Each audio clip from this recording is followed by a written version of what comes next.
오늘 말씀 열왕기하 13장 14절부터 끝절 25절 말씀까지 제가 가진 성경으로 구약 성경 583페이지에서 584페이지 정도 됩니다.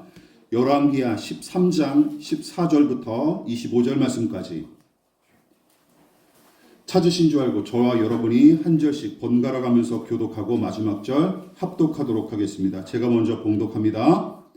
엘리사가 죽을 병이 들매 이스라엘의 왕 요아스가 그에게로 내려와 자기의 얼굴에 눈물을 흘리며 이르되 내 아버지여 내 아버지여 이스라엘의 병거와 마병이여 하매 엘리사가 그에게 이르되 활과 화살들을 가져오소서 하는지라 활과 화살들을 그에게 가져오매 또 이스라엘 왕에게 이르되 왕의 손으로 활을 잡으소서 하매 그가 손으로 잡으니 엘리사가 자기 손을 왕의 손 위에 얹고 이르되 동쪽 창을 여소서 하여 곧 열매 엘리사가 이르되 쏘소서 하는지라 곧 쏘매 엘리사가 이르되 이는 여호와를 위한 구원의 화살 곧 아람에 대한 구원의 화살이니 왕이 아람 사람을 멸절하도록 아벡에서 치리이다 하니라. 또 이르되 화살들을 집으소서 곧 집음에 엘리사가 또 이스라엘 왕에게 이르되 땅을 치소서 하는지라 이에 세 번 치고 그친지라. 하나님의 사람이 노하여 이르되 왕이 대여섯 번을 칠 것이니이다. 그리하였더면 왕이 아람을 진멸하기까지 쳤으리이다. 그런즉 이제는 왕이 아람을 세 번만 치리이다 하니라. 엘리사가 죽으니 그를 장사하였고 해가 바뀌매 모압 도적대들이 그 땅에 온지라. 마치 사람을 장사하는 자들이 그 도적대를 보고 그의 시체를 엘리사의 묘실에 들이던매 시체가 엘리사의 뼈에 닿자 곧 회생하여 일어섰더라. 여호아하스 왕의 시대에 아람 왕 하사엘이 항상 이스라엘을 학대하였으나 여호와께서 아브라함과 이삭과 야곱과 더불어 세우신 언약 때문에 이스라엘에게 은혜를 베풀며 그들을 불쌍히 여기시며 돌보사 멸하기를 준비하지 아니하시고 이때까지 자기 앞에서 쫓아내지 아니하셨더라. 아람의 왕 하사엘이 죽고 그의 아들 벤하닷이 대신하여 왕이 되매 다같이 여호아하스의 아들 요아스가 하사엘의 아들 벤하닷의 손에서 성읍을 다시 빼앗으니 이 성읍들은 자기 부친 여호아하스가 전쟁 중에 빼앗겼던 것이라. 요아스가 벤하닷을 세 번 쳐서 무찌르고 이스라엘 성읍들을 회복하였더라. 아멘. 우리 말씀의 제목을 다 같이 한번 읽어보시겠습니다. 자, 시작. 눈물 흘리는 왕, 분노하는 선지자. 눈물 흘리는 왕, 분노하는 선지자라는 제목으로 하나님의 말씀 은혜 나누도록 하겠습니다. 본문에 등장하는 여호아하스와 요아스는 하나님을 향한 사랑과 신뢰가 전혀 없을 뿐더러 오히려 북이스라엘의 시조인 여로보암의 전철을 밟아 우상숭배를 일삼던 작자들입니다. 또한 불신앙과 우상숭배를 부추기는 두 왕의 통치에 아무런 문제의식조차 없었던 대다수 북이스라엘 백성도 그들과 다를 바 없었죠. 따라서 하나님께서 그들을 아람의 침공과 그로 인한 고통에서 건져내실 필요가 없고 굳이 이 불량한 백성과 왕에게 관심을 기울이면서까지 구원하실 이유도 없었던 것이죠. 그런데도 하나님은 아람의 침략을 통해 북이스라엘 백성의 불신앙과 불의를 징계하시면서도 한편으로는 침략으로 고통당하는 그들을 불쌍히 여기셨기에 여호아하스의 기도 같지 않은 기도에도 구원자를 보내주심으로 선하게 응답하셨습니다. 또한 요아스가 세 번에 걸친 아람과의 전쟁에서 승리한 일도 마찬가지죠. 요아스가 임종을 앞둔 엘리사 선지자를 만나러 왔을 때 이미 하나님께서 선지자를 통해 구원하시겠다는 당신의 뜻을 왕에게 전하셨는데 그 예언대로 북이스라엘은 열악한 조건임에도 세 번이나 아람 군대와 싸워 이겼고 더 나아가 여호아하스 시대에 빼앗겼던 보울까지 다시 찾아오는 전과를 올렸으니 이 역시 그들을 긍휼히 여기시고 보존하시려는 하나님의 은혜 덕택에 이루어진 일로 봐야 마땅합니다.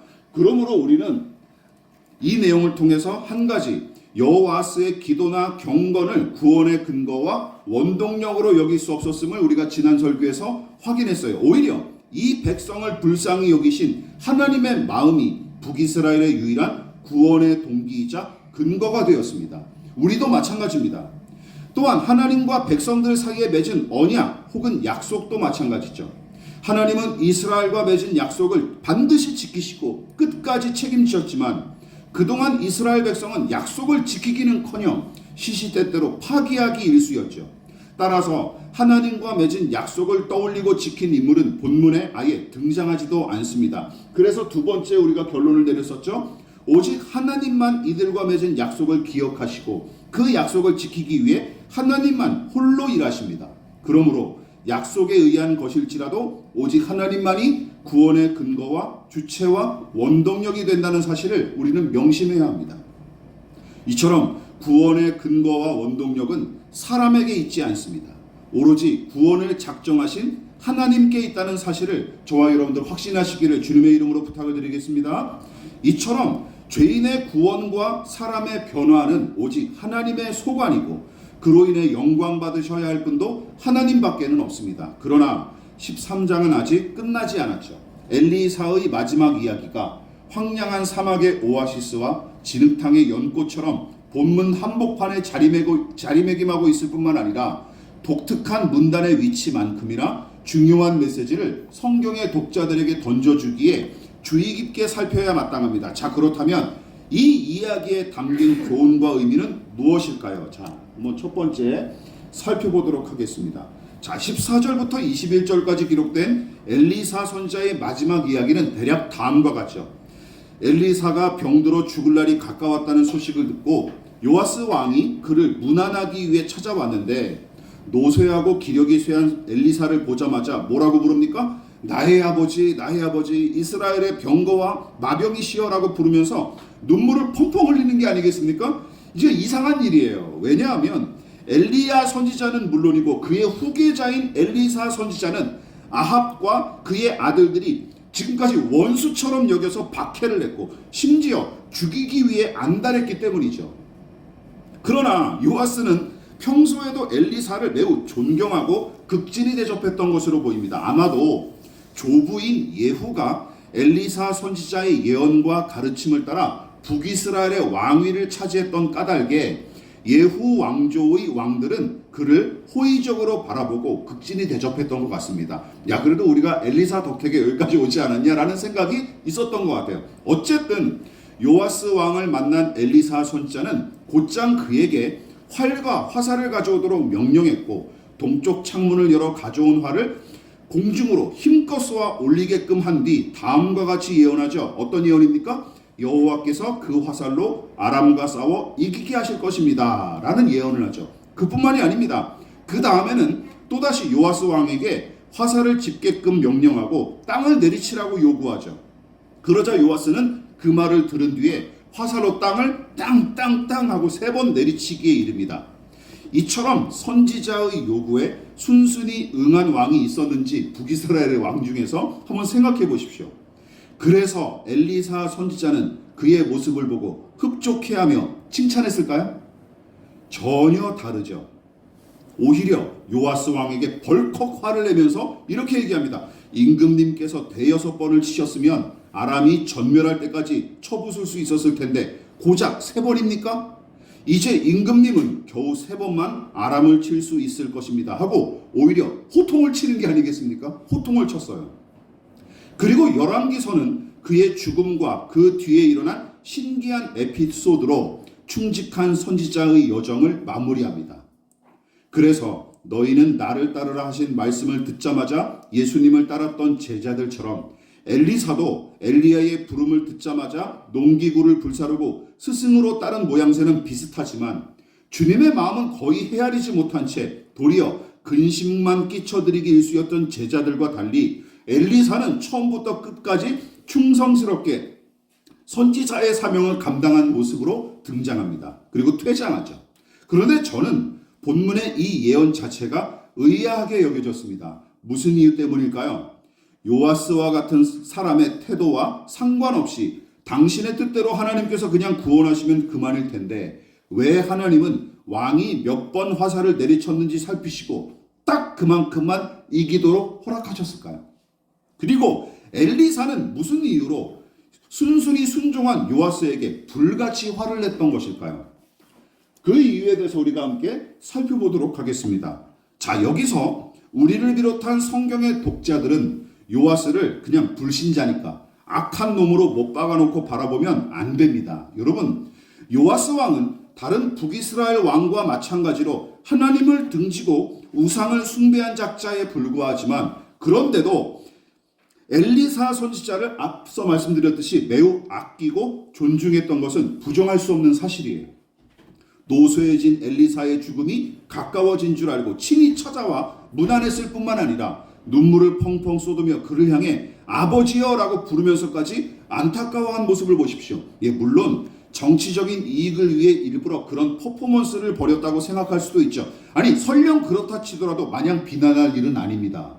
그렇죠. 이건 지도자로서 충분히 할 수 있는 일이에요. 요아스는 한 나라를 경영하고 다스리는 임금이 아니겠습니까?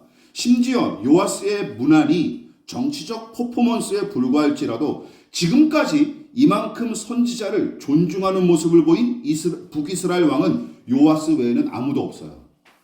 그러니까 진심이든 아니든 상관없이 선지자를 이만큼 극진히 대접한 왕은 없었습니다. 게다가 노쇠해진 선지자와 그의 죽음이 안타까웠든 아니면 그의 죽음으로 말미암은 앞으로의 공백이 아쉽던지 두렵던지 왕의 위신이나 채통조차 아랑곳하지 않고 선지자 앞에서 어린아이처럼 슬퍼한 것은 그만큼 요아스가 엘리사 선지자의 존재 자체와 그 역할을 매우 중요하게 여겼다는 사실을 방증합니다. 그만큼 필요로 했다라는 것이죠, 이 선지자를.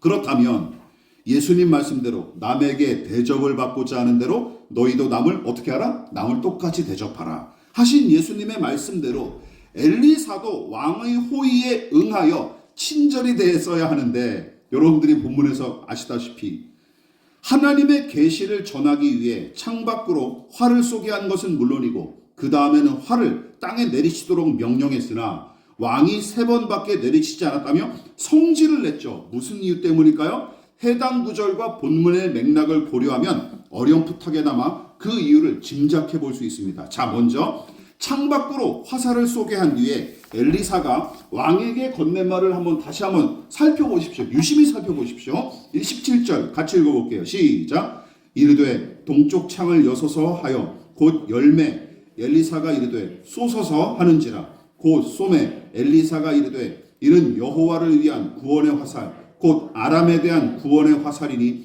왕이 아람 사람을 멸절하도록 아벡에서 치리이다 하니라.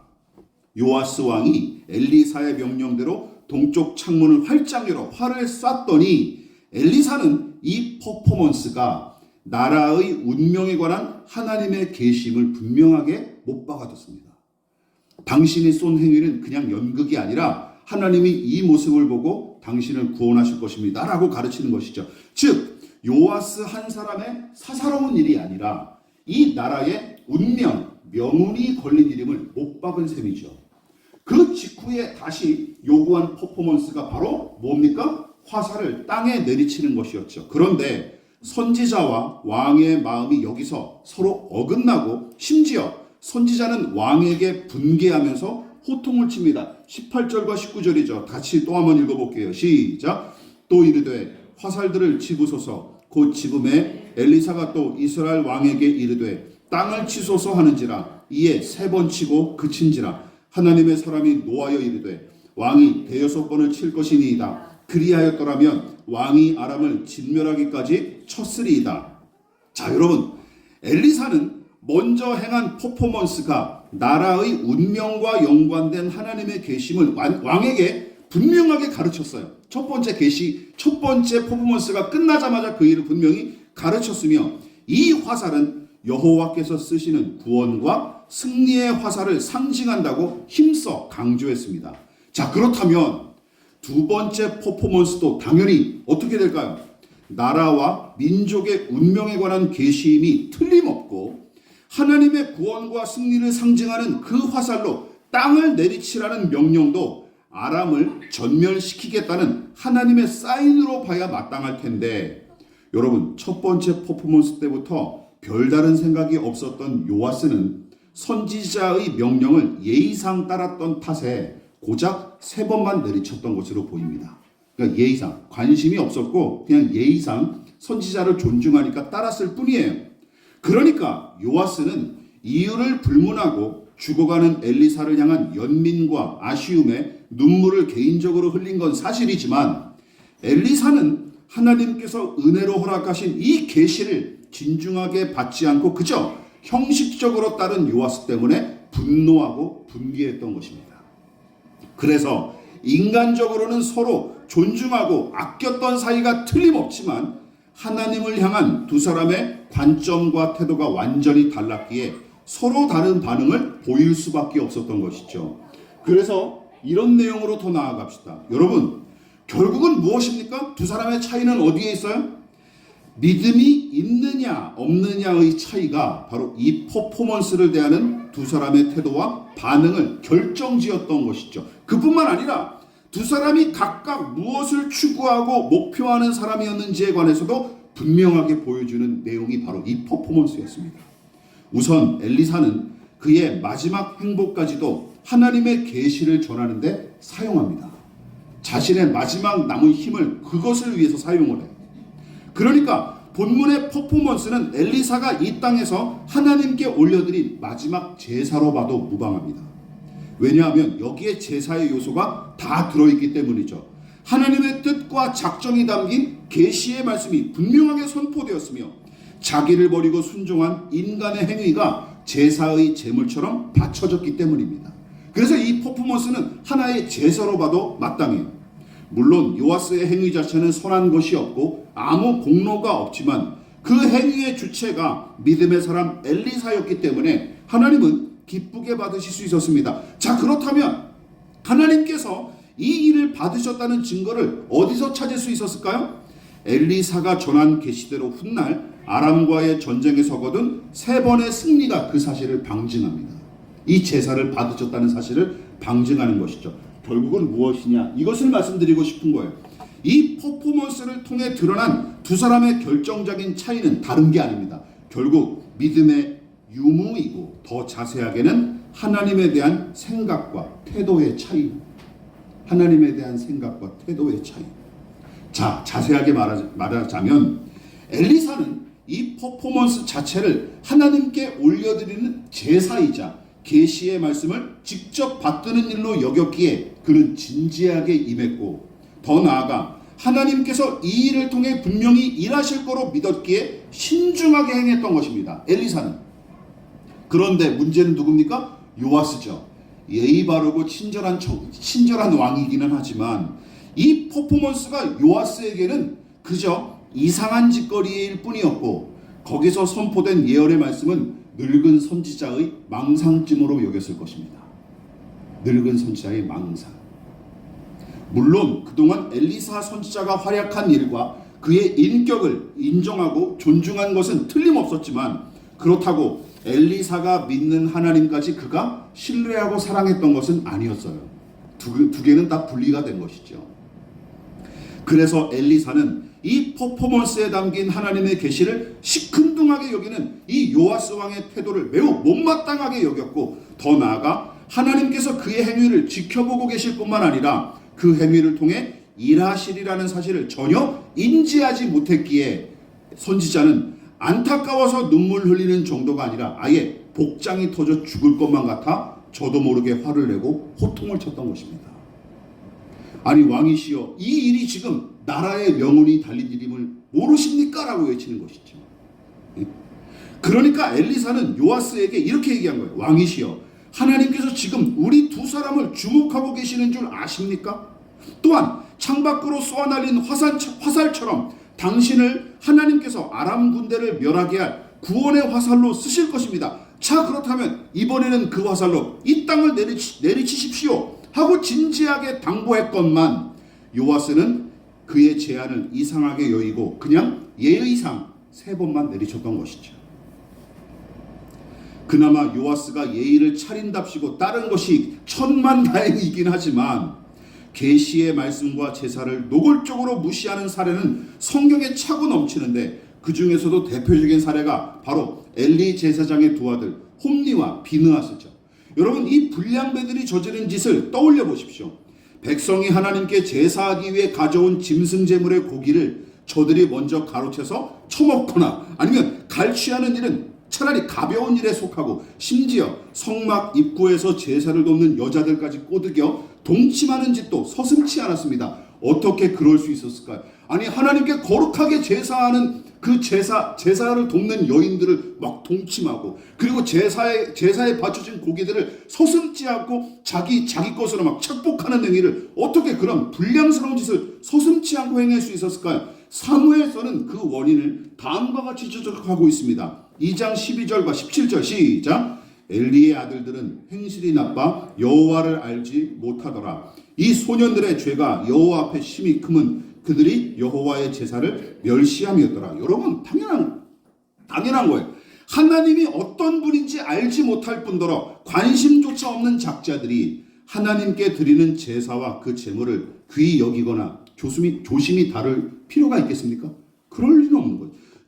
그리고 여러분, 중요한 건 정도의 차이는 있을지언정 결국 본문의 요아스도 결국 다르지 않은 것입니다. 다르지 않은 거예요. 물론 홈리와 비느하스는 아버지 엘리를 비롯한 사람들마저 우습게 여겼기에 더 비난받아 마땅하지만, 하나님을 무시하고 그분에 관해 무지한 면에 있어서는 요아스도 그들과 다를 게 없습니다. 하나님 앞에서는 홈리와 비느하스, 요아스, 이 사람 다 비슷한 사람들이라는 것이죠. 그리고 이제는 우리에게 시선을 돌려보십시오. 우리는 누구를 닮았습니까? 이 말씀을 준비하다가 저는 여기까지 흘러 들어왔습니다. 솔직히 저는 기독교회와 거기에 속한 교인들에게 거의 기대하는 바가 없습니다. 예, 저 사실입니다. 거의 10년 가까이 저는 거의 한국 교회 이 시스템이나 이 조직, 그리고 어떤 개개인의 교회, 이 신자들 대부분에게 저는 기대하는 바가 거의 없습니다. 그래서 잘 실망도 안 해요. 무슨 이상한 일이 일어날 일이 일어났겠지라고 생각하고 말아요.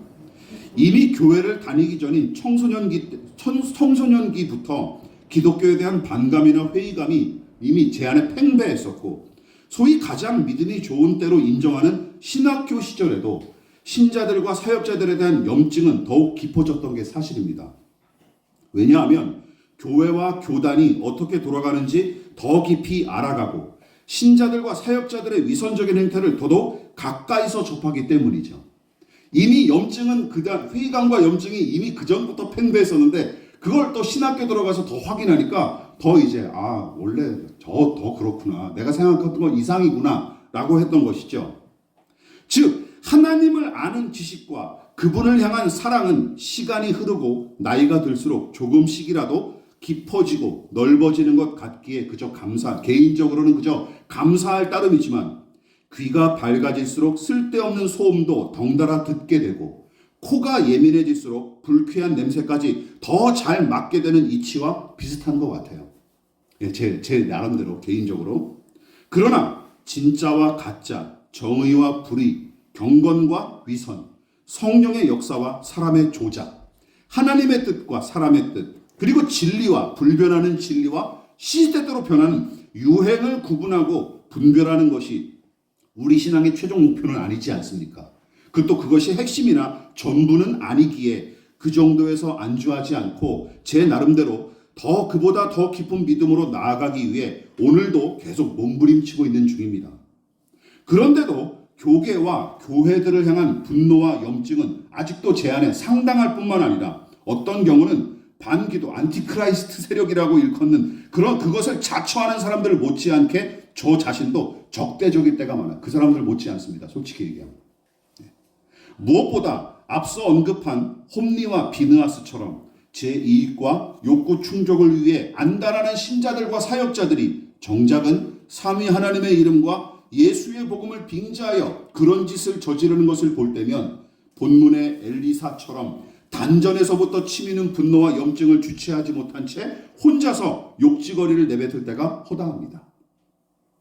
요아스와 같이 점잠빼기 일수인 신자들한테도 마찬가지예요. 이 부분을 잘 들어보십시오. 우리가 대부분 여기에 해당하기 때문이죠.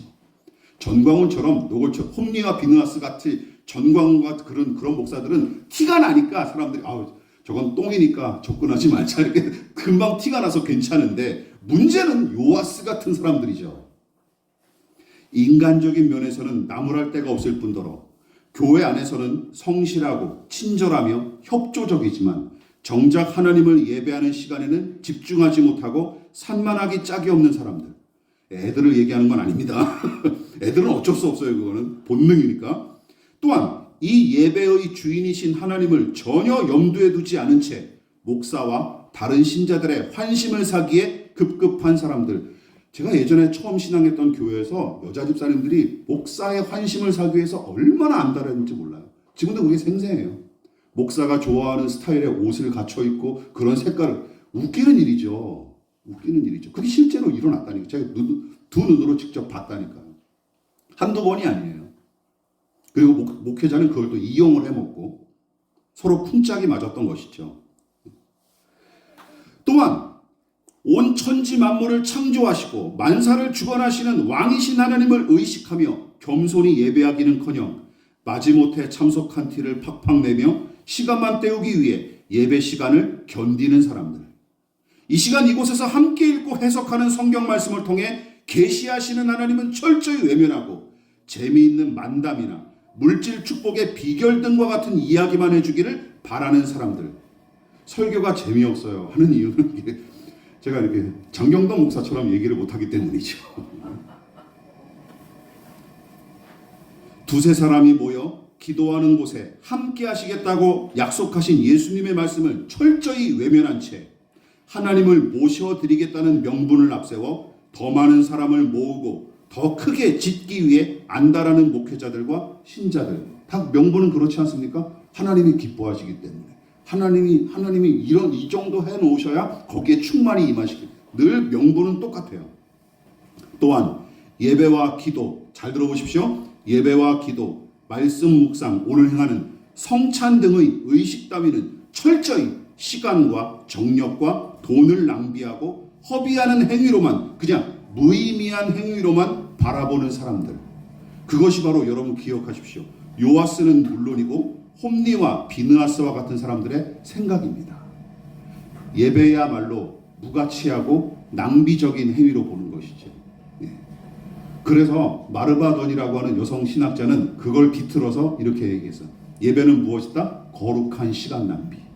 거룩한 시간 낭비라는 별명을 붙였어요. 말씀을 마무리하도록 하겠습니다.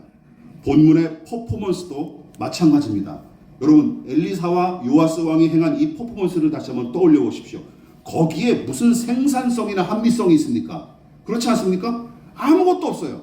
아무것도. 경제적인 거기에 무슨 이 퍼포먼스에 그런 게 어디 있습니까? 존재하지 않습니다. 그러나 하나님께서는 이 희한한 연극 같은 그 허무맹랑한 퍼포먼스를 통해 당신의 뜻을 계시하시고 북이스라엘의 운명을 결정지으셨습니다. 믿으십니까? 우리의 예배도 마찬가지라는 것이죠. 우리의 예배도. 누군가는 이 예배를 어떻게 생각할까요? 야, 참석해봤자 거기서 떡이 나오냐 밥이 나오냐 돈이 나오냐. 그리고 이거 무슨 1시간, 1시간 반 왔다 갔다 하는 시간까지 다 합해서 2-3시간 걸리는 이거 뭐하러 하냐. 차라리 집에서 자는 게 낫지 않겠냐. 여러분, 그리스도인 즉 신자는 예수님의 이 말씀을 확신하고 더더욱 소망하는 사람들입니다. 마태복음 18장 18절로 19절 기억하십시다. 한 주간의 요절로 삼으시고 암송하십시다. 같이 읽어볼게요. 시작. 진실로 너희에게 이르노니 무엇이든지 너희가 땅에서 매면 하늘에서도 매일 것이요 무엇이든지 땅에서 풀면 하늘에서도 풀리리라. 진실로 다시 너희에게 이르노니 너희 중에 두 사람이 땅에서 합심하여 무엇이든지 구하면 하늘에 계신 내 아버지께서 그들을 위하여 이루게 하시리라. 아멘이십니까? 우리의 예배가, 우리의 기도가 하늘과 하늘의 일과 밀접하게 관련이 되어 있다는 사실을 믿는 사람, 이 사람이 그리스도인입니다. 믿으십니까? 그리스도인은 이 믿음이 있는 사람이에요. 하나님께 올려드리는 우리의 예배와 기도를 통해, 그리고 우리가 서로 사랑하고 마음을 모을 때, 또한 남모르게 은밀히 행하는 우리의 선행과 섬김을 통해 무엇보다 믿음의 사람들이 이 땅 위에서 삼위일체 하나님의 이름을 걸고 행하는 모든 의식과 행위가 하나님의 일하심과 밀접한 관련을 맺고 있을 뿐만 아니라 그 나라의 완성에도 영향을 미친다는 사실을 확신하십니까? 그래서 세상 어떤 모임보다 이 모임을 소중히 여기십니까? 최고의 하나님께 나의 최선을 드리기 위해 힘쓰십니까? 이 연극 같은 행위마저 하나님 앞에 올려드리는 제사처럼 여기고 마지막 힘을 쥐어짜냈던 엘리사, 그의 열정과 열심 때문에 요아스의 체면치레를 안타까워하고 분노할 수밖에 없었던 이 선지자. 여러분, 하나님께서는 그 시대에 그와 같은 사람을 더는 찾아볼 수 없으셨기에 그가 죽은 후에 그의 뼈를 통해서라도 죽은 자를 살리는 기적을 일으키셨는지도 모릅니다. 원래는 누군가 이 살아있는 믿음을 가지고 누군가를 살리는 일을 해야 되는데 엘리사가 죽고 나니까 더는 그 역할을 하는 사람이 없는 거예요. 그러니까 죽은 엘리사의 뼈라도 주님께서 사용하시는 거예요. 여러분, 이거 좋은 일입니까? 안타까운 일이죠. 안타까운 일이죠. 그래서 이 기적을 마냥 좋게만 바라볼 수 없습니다. 얼마나 살릴 사람이 없으면 죽은 엘리사의 뼈를 가지고 하나님께서 죽은 사람을 살리시겠습니까? 너무나 안타까운 일이죠.